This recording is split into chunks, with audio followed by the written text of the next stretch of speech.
Haleluya. Puji Tuhan, selamat pagi dan salam sejahtera di dalam kasih Tuhan kita Yesus Kristus. Kita bersyukur kepada Tuhan kalau pagi hari ini kita dapat bersama-sama bertemu, berjumpa di dalam anugerah Tuhan. Kita menikmati kasih, kemurahan, dan kebaikan Tuhan dalam hidup kita.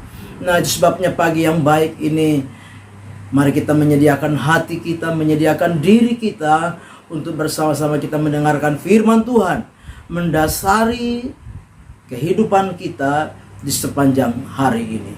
Kita berdoa. Bapa di dalam surga, di dalam nama Yesus Kristus Tuhan, kami datang menghampiri Engkau. Kami bersyukur karena Tuhan Engkau baik bagi kami. Pagi ini kami mau membaca dan merenungkan firman-Mu. Biarlah Roh Kudus menolong kami, mengurapi kami, sehingga firman Allah yang kami dengar itu boleh menjadi berkat, itu boleh menjadi rema di dalam hidup kami. Kami serahkan semua dalam tangan Tuhan. Kami mengucap syukur dalam nama Tuhan kami Yesus Kristus. Kami sudah berdoa. Haleluya. Amin.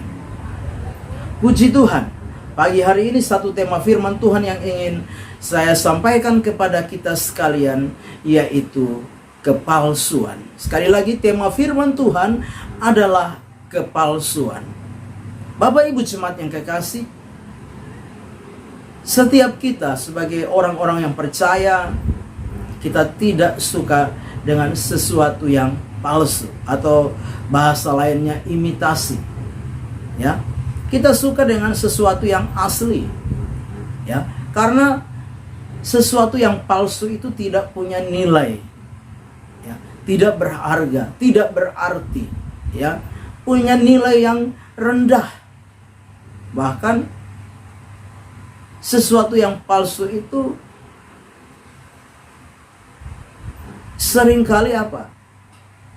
Seringkali kita buang karena tidak berguna. Nah, pagi hari ini lewat firman Tuhan kita akan memperhatikan, kita akan melihat satu keadaan, satu situasi, satu kondisi kepalsuan yang terjadi di tengah-tengah kehidupan umat Tuhan, yaitu orang-orang Israel. Mari kita memperhatikan firman Tuhan di dalam Yeremia pasal yang kelima. Yeremia pasal yang kelima ayat yang pertama. Yeremia pasal 5 ayat yang pertama di dalam terjemahan Alkitab yang terbuka. Dikatakan demikian: berlarilah ke sana kemari melalui jalan-jalan Yerusalem. Sekarang lihatlah dan perhatikanlah. Carilah di tanah-tanah lapangnya. Kalau kamu dapat menemukan seseorang, kalau ada orang yang melakukan keadilan dan mencari kebenaran, maka aku akan mengampuni Yerusalem. Nah, Bapak Ibu jemaat yang kekasih, Tuhan memberikan sebuah tugas kepada Yeremia sebagai seorang nabi Tuhan. Tuhan memilih Yeremia, memakai Yeremia untuk apa? Untuk memperingatkan umat Tuhan, memperingatkan orang-orang Israel. Dan firman Tuhan sebagaimana yang kita baca dalam Yeremia 5 ayat yang ke-1 ini, Tuhan memberikan tugas kepada Yeremia. Ya.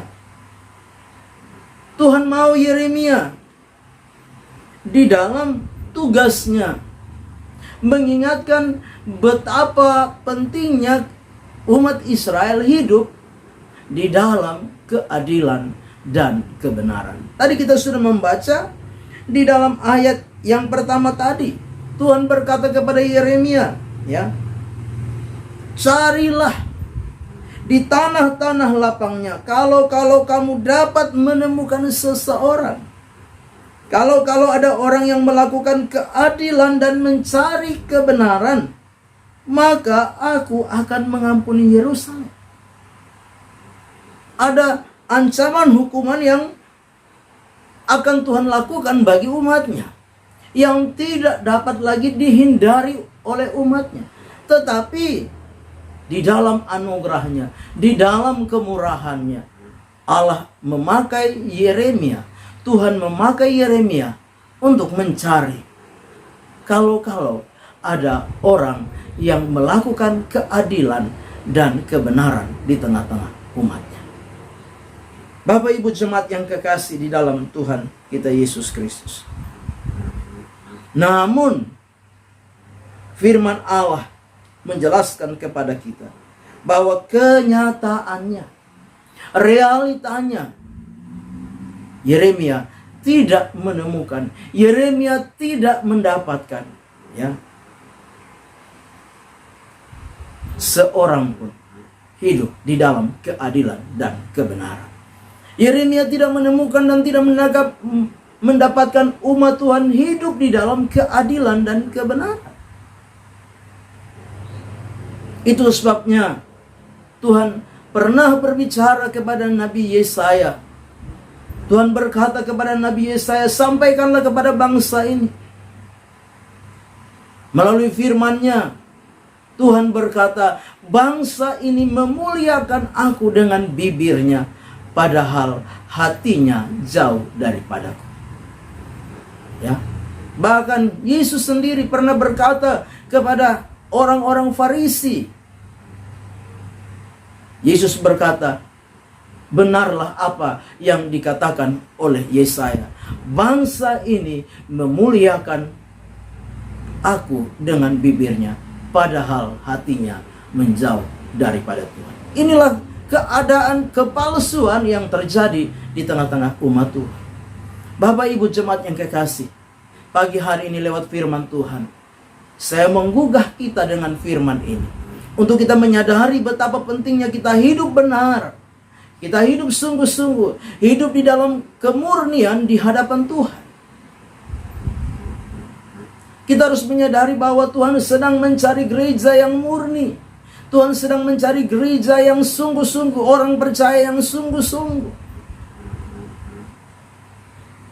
Sebagaimana Tuhan rindu, Tuhan ingin umat Israel hidup di dalam keadilan dan kebenaran. Demikian juga Tuhan rindu setiap kita umat Tuhan yang ada, yang hidup di hari-hari ini, kita hidup di dalam keadilan dan kebenaran. Hidup dengan benar, hidup dengan sungguh-sungguh di hadapan Tuhan.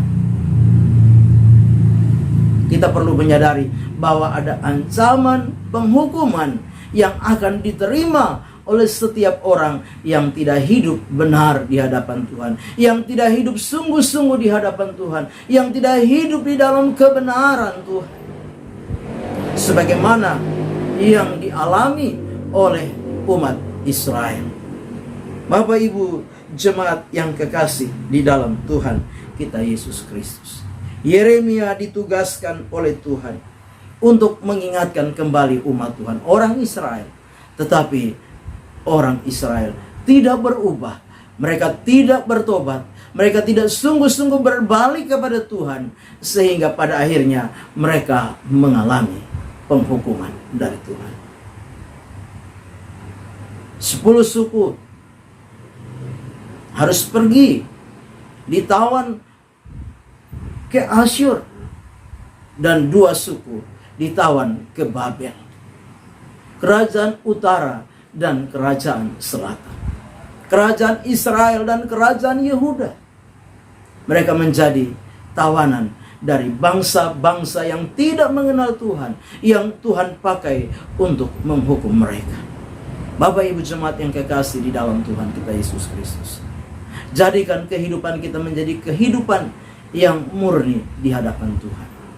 Mari biarlah mulut dan hati kita benar-benar dekat kepada Tuhan. Jangan hanya mulut kita yang berkata dekat dengan Tuhan, tapi hati kita jauh daripada Tuhan. Jangan hidup di dalam kepalsuan. Jangan hidup di dalam kepura-puraan. Jangan hidup di dalam kemunafikan. Jangan bersandiwara dengan Tuhan. Tapi mari kita hidup sungguh-sungguh di hadapan Tuhan, di hari-hari yang sedang kita jalani, di tengah-tengah segala anugerah dan berkat Tuhan yang kita nikmati dalam hidup ini. Mari hidup sungguh-sungguh di hadapan Tuhan.